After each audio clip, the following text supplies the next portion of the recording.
मनीषा मौत मामले में चेयरपर्सन महिला आयोग की रेणु भाटिया पहुंची। उन्होंने कहा कि मनीषा को न्याय दिलाने के लिए हरियाणा सरकार पूरी कोशिश कर रही है। खुद सीएम ने उन्हें ढिगावा मंडी मनीषा के परिजनों से मिलने के लिए भेजा है। उसके साथ साथ प्रेस वार्ता में गांव ढानी लक्ष्मण के सरपंच जय सिंह भी मौजूद रहे।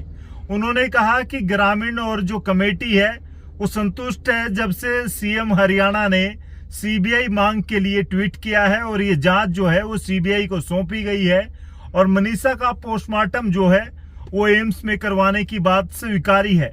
लेकिन गांव में उन्होंने कहा कि कुछ ऐसे लोग भी हैं जो भीड़ के रूप में मौजूद हैं और उनकी वजह से गांव के कुछ लोग ही अपने घरों में दुबके हुए हैं और जबकि ग्रामीण और कमेटी मान चुके हैं तो भी कुछ लोग ऐसे हैं जो गांव में डटे हुए हैं। फिलहाल आप महिला आयोग की चेयरपर्सन रेणु भाटिया ने मनीषा को न्याय दिलाने के लिए जो बातें कही, परिजनों से जो मिलने की कोशिश की, संपर्क उनका किस प्रकार से परिजनों से हुआ है, सब बातें आप इस वीडियो के दौरान सुनेंगे। गांव में जी जो बाहर के लोग आए हुए हैं, 2 बार हमने वो मेडिकल करवाया, अब तीसरी बार वो बोले जी दिल्ली एम्स से करवा के दिखाओ। फिर हमने डीसी साहब से बात की, एसपी साहब से बात की, उन्होंने फिर कहा जी ठीक है जी हम उससे भी करवा देंगे। आज बॉडी वहाँ जा रही है दिल्ली एम्स से मेडिकल कराने के लिए। मेडिकल प्रशासन करवा देता तो और बात निकाल के सामने आ जाएगी तो क्या कैसे लेगा ये बात? नहीं जी ये आखिरी मेडिकल है, इससे बड़ा तो कोई मेडिकल है ही नहीं। तो परिवार इससे संतुष्ट है। ये बोले जी आखिरी मेडिकल है, दिल्ली एम्स में करवा दो, हमसे जो रिपोर्ट आएगी। कौन लोग ऐसे जो माहौल खराब करना चाहते हैं? बाहर के है जी, जो कोई लोग हैं वो गांव में डंडे लाठी लेके घूमते रहते हैं, गांव वालों को बाहर निकलना भी मुश्किल हो रहा है। तो ग्राम पंचायत से इलाके के जो कदम नहीं उठाया जा रहा है? नहीं कदम क्या है जी, जो बाहर के लोग हैं जो डंडे लाठी लेके घूमते हैं तो गांव किसी को क्या कहे कौन किसका है, गांव वाले तो घर के अंदर ही रहते हैं। ऐसे में अराजकता का माहौल पैदा हो जाता है तो कौन जिम्मेदार होगा? नहीं वो तो देखो जी गांव में प्रशासन से अपील कर रखी है हमने, भाई गांव में आके हमारी मदद किए। मन की बात आपसे करना चाहती हूँ कि जब रात से मैं इस विषय को आने के लिए सोच रही थी कि मैं सुबह जाऊँगी, मैंने उनके पिता और दादा के नंबर्स लिए। मैंने रात को कॉल किया पर उन्होंने उठाया नहीं, फिर मुझे लगा शायद 11 साढ़े 11 बज गए हैं तो नहीं उठा रहे। मैंने सुबह 8:30 बजे निकलते ही उनको कॉल किया पंचकुला से और मेरी उनसे बात हुई।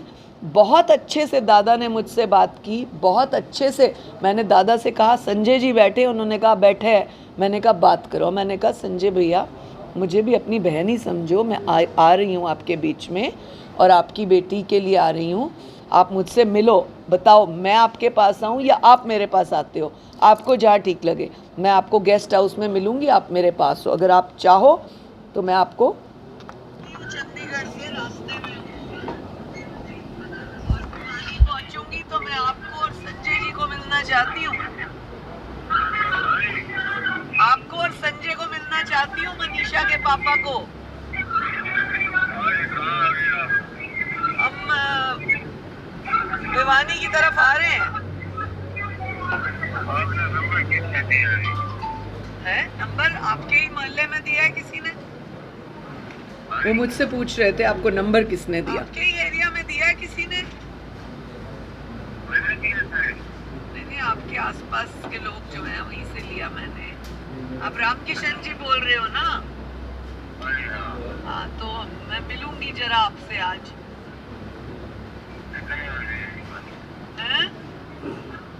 शायद थोड़ा 1 बजे के आसपास